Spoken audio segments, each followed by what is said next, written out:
e aí, continuando aquela discussão nossa, né, que eu falo de adversário e parceiro, vamos pensar na lógica do PCC, Marcelo. O PCC surge com 8 membros, com 8 fundadores, numa casa de custódia lá de São Paulo, de Taubaté, que era conhecida como Piranhão.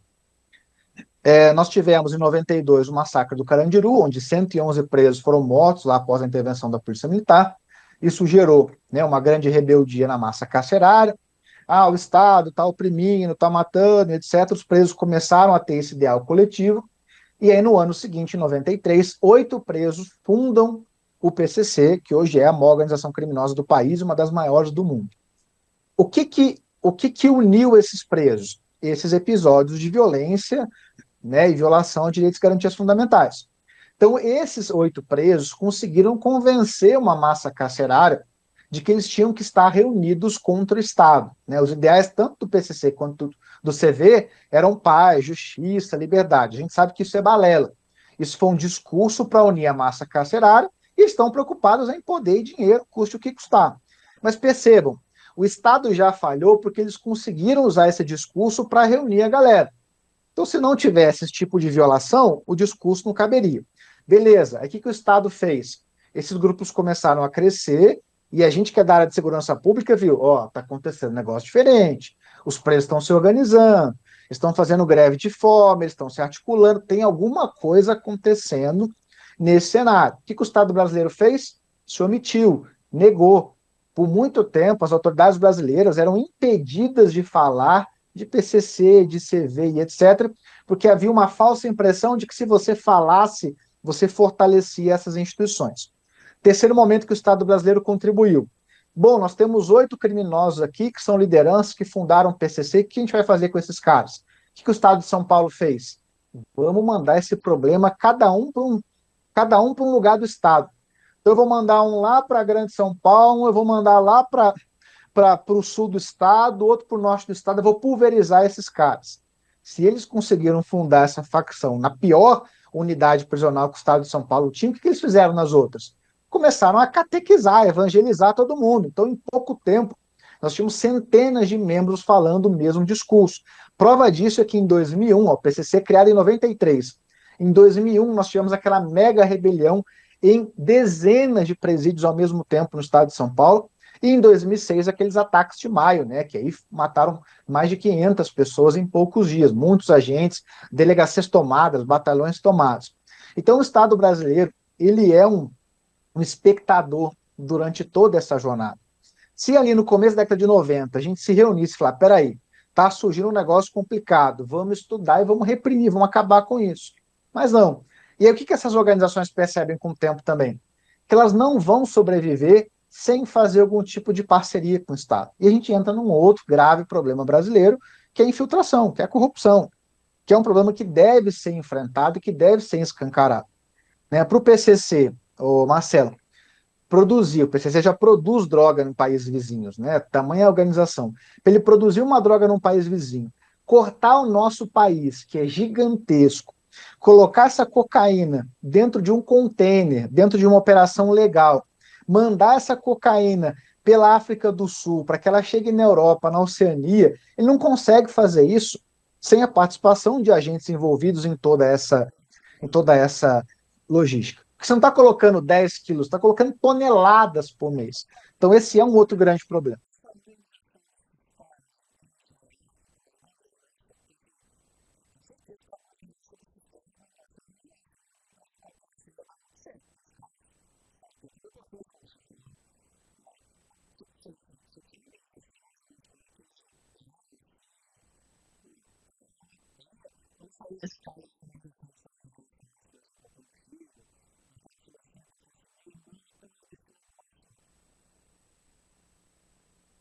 Vamos pensar o seguinte: primeiro, quando a gente fala de controle territorial, que é uma das formas de exercer esse controle, nós temos uma modalidade muito diferente quando a gente compara o PCC, São Paulo, e as facções cariocas, como o Comando Vermelho e o Terceiro Comando Puro.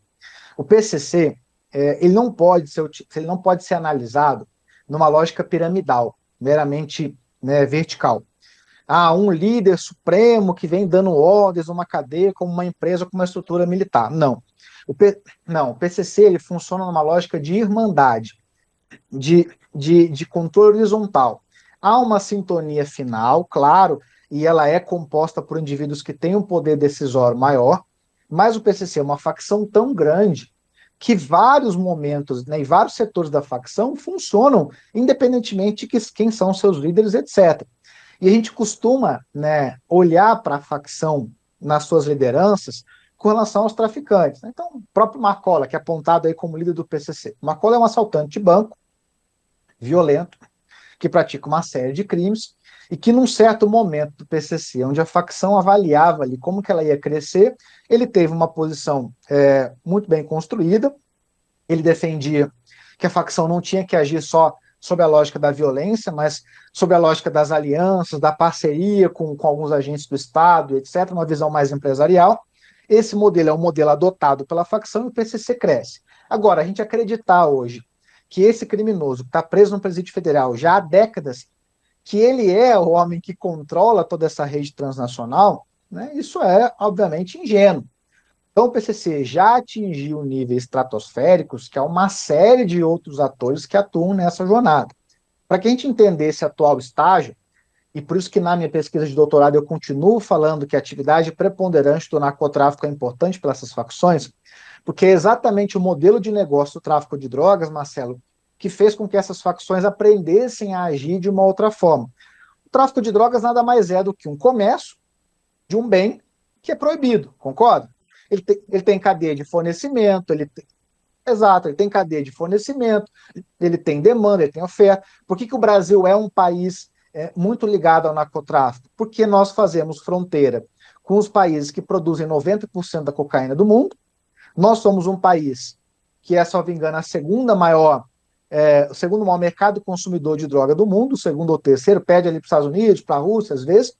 E o Brasil é um corredor gigantesco para que essas substâncias passem dos países e vão para outros continentes. Então é claro que o Brasil exerce um papel de protagonismo nesse cenário, malha rodoviária e etc e tal.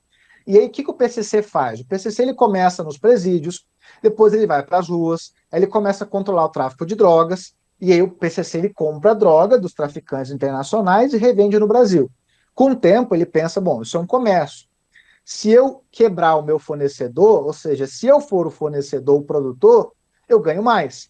Então a gente tem ali, desde 2010, mas com especial destaque para 2016, o que o PCC faz até em consórcio com o Comando Vermelho? Eles matam o chamado Rei da Fronteira, né, o Jorge Rafah, que era o maior traficante ali da região de Ponta Porã, Pedro Juan Cabaleiro, que era o grande fornecedor de drogas. Quando esse Exato. Quando ele mata, ele começa a controlar também a produção dessa droga. E aí o que ele percebe a partir de 2019? Peraí, eu vou ficar me envolvendo em boca de fumo, em varejo de droga, onde eu tenho ali perder minha carga, ficar disputando com polícia, morrer com tiroteio? Não. Se essas pessoas, se o mercado consumidor compra o quilo da cocaína lá na Oceania, na Europa, por mais de US$ 100.000 o quilo, vou fazer mais uma vez a minha estrutura para produzir essa substância e colocá-la lá, né, entre aspas, na prateleira nesses outros continentes. E aí o PCC faz esse modelo de transnacionalização a partir de 2019. A primeira carga de cloridrato de cocaína que o PCC consegue mandar para a Europa, segundo, né, as nossas instituições, é em 2019. E isso muda completamente, é, isso muda completamente a realidade do Brasil. Talvez este seja, inclusive, o motivo pelo qual nós estamos discutindo isso agora. E por quê? O PCC adota um modelo de discrição. Você não vê o PCC fazendo barulho nas ruas, pichando, ostentando, cordão de ouro, fuzil, guerra com a polícia. Só que quando o PCC sai do território, deixa de se preocupar com esse território e passa a focar no modelo de reexportação da droga, ele deixa um vazio. Não tem vácuo no poder, tanto no poder público, no poder empresarial, no poder criminoso. E aí a gente vivencia uma expansão absurda das facções cariocas, Comando Vermelho e Terceiro Comando Puro em especial. Só que as facções cariocas agem, Marcelo, num outro modelo de controle territorial, que é a lógica do dono do morro, é a lógica do controle do território. Exato. Não, o PCC não age nessa lógica. O PCC ele faz controle da hegemonia do mercado. Vamos supor, vamos falar o seguinte: É, onde que o PCC tem... Sim, sim, sim, sim. O traficante de drogas que vende a droga na boquinha de fumo, ele não precisa ser do PCC. Mas o mercado onde ele está inserido, dependendo da localidade, é controlado pelo PCC, com regras. Então o PCC vai fornecer a droga para ele e vai dizer, ó, você não vai vender crack aqui, porque o crack vai deixar esse monte de noiado na rua, vai chamar a atenção da polícia. Você vai ter essa regra. Se essa regra ela for desrespeitada, nós vamos ter um tribunal do crime aqui que vai fazer, né, ao lado do Estado uma investigação, um julgamento e cumprimento dessa pena. O PCC ele faz esse controle hegemônico do território. E quando o PCC age no território de uma forma hegemônica, o que acontece com os índices de criminalidade? Que é isso que a população demora a entender. Eles caem. O estado de São Paulo, há quase uma década, tem reduzido seus homicídios. E é o estado que baseia a maior facção criminosa do país. Então, muito mais do que isso representar necessariamente o sucesso de políticas públicas de segurança, isso pode representar, na verdade, o sucesso de sofisticação e organização do crime organizado. Quando a gente pensa em um outro estado que vem diminuindo muito seus índices, que é Santa Catarina, da mesma forma. Santa Catarina tem uma facção local que se chama PGC, Primeiro Grupo Catarinense, que também exerce uma hegemonia nesse território. Uma facção que fez, inclusive, parceria.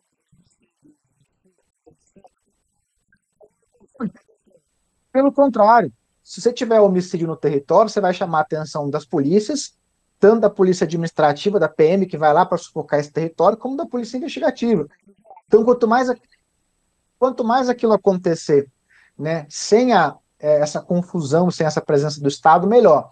Só que como que esse cenário muda radicalmente no Brasil? De 2019 para frente, quando o PCC foca nesse modelo de exportação, ele deixa um vazio no território. E essas facções cariocas começam a ocupar. Só que a facção carioca é a lógica de controle territorial armado por ostensividade. É o cordão de ouro, é o funk, é a narcocultura, é o fuzil, é o dono do morro. E a gente percebe essa ostensividade em praticamente todos os estados brasileiros. Minas Gerais é um exemplo disso, Bahia é um exemplo disso. Né? A gente tem a ostensividade das facções hoje com pichação, com fuzil. Eu te dou um exemplo.